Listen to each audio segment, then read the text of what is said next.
YCP Nellore జిల్లా అధ్యక్షుడు కాకాణి గోవర్ధన్ రెడ్డి తనపై అసత్య ఆరోపణలు చేస్తున్నారని సర్వేపల్లి ఎమ్మెల్యే సోమిరెడ్డి చంద్రమోహన్ రెడ్డి ఆగ్రహం వ్యక్తం చేశారు.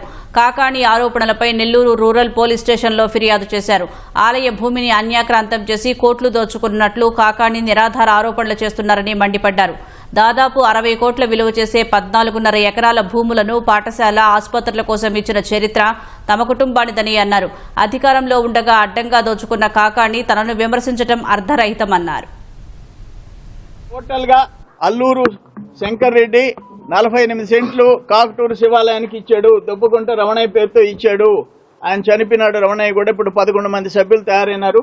దేవాలయానికి దక్షిణానున్న మట్టి రోడ్డుని వాళ్ళు సిమెంట్ రోడ్డు వేసి 3 సెంట్లు తిరిగిచ్చి 15 సెంట్లు రోడ్డు దేవాలయానికి ఉపయోగపడుతుంది. దేవాలయానికి మంచి కళ వచ్చింది. ప్లస్ 3 సెంట్లు తిరిగిచ్చి 40 లక్షలు డబ్బు ఇస్తున్నారు. శంకరెడ్డి గారు ఇచ్చిన స్థలం. దీంట్లో ఎవ్వరు ఒక్క సెంటు ఇప్పుడు అయ్యప్ప స్వామి మాలలు వేసుకొని వాళ్ళు శివుడికి సెటకోపం పెడతారా? మేము ఇంత బతికి మేము ఇంటి వెనకాల చావాలనా? సబ్జెక్ట్ మీద మాట్లాడు. అద్దం పద్దం లేకుండా 48 సెంట్లు శివుడిని అమ్మేస్తాడు.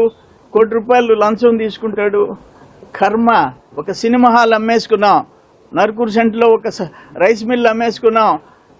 కొత్త ఎదురుగా ఉండే శ్రీనివాస్ మాల్ అమ్మేసుకున్నాం. కర్ణాటకలో ఉండే పవర్ ప్రాజెక్టులు అమ్మేసుకున్నాం. ఇప్పుడు శివుడి దగ్గర వచ్చి కోటి తీసుకోవాలనా? సిగ్గుందా? ఈరోజు మేము ఇచ్చిన భూములు 60 కోట్లు అయ్యా. 60 కోట్లు రా, నువ్వు వచ్చి పోయి చూసుకొని రా. 2 హై స్కూల్స్, ఒక ప్రైమరీ హెల్త్ సెంటరు, ఆర్వీ కండక్లో గిరిజనులు ఉండే 5.5 ఎకరా, పెద్ద చెరుకూరులో ఉండే మిక్స్డ్ ఖాళీ 5 ఎకరాలు చూసుకొని రా. ఎంత వాల్యూ చేస్తుందో చూసుకొని రా.